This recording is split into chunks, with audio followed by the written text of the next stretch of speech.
रहे हैं जय माँ काली रिकॉर्डिंग स्टूडियो फुलपरास चौक से।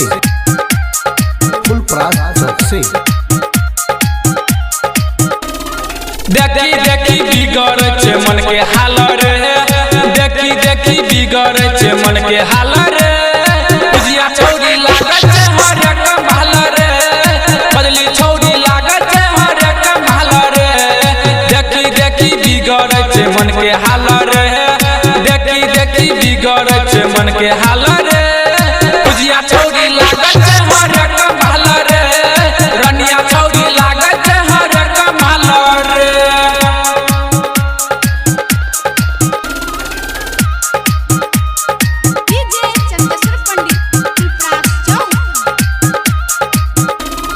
चढ़ल जवानी अपन करे छे बेकार, छौरा सब में छौरी कराब छ ई मार।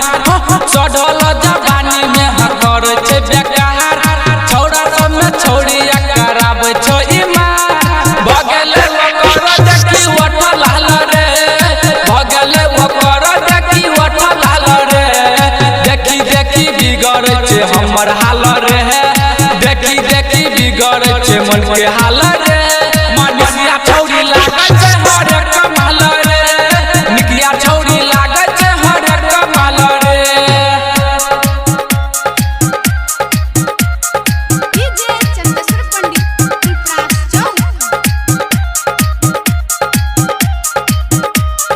खारा हो छे छौरी जखन भ जाय छे झमेल, खाली लखवा छौरा संगे छे एकरा रे मेल।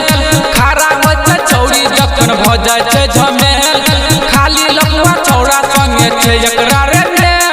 हहर छे मनवा के देख चाल रे, हहर छे मनवा के देख चाल रे।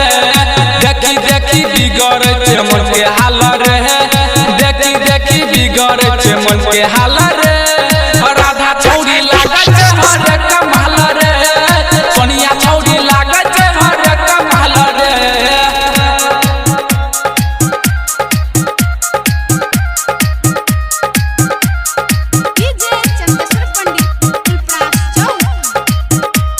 लहंगा उठा के छौरी देखबै छे समाहन, दीपक रोशन के छौरी मारे 6000।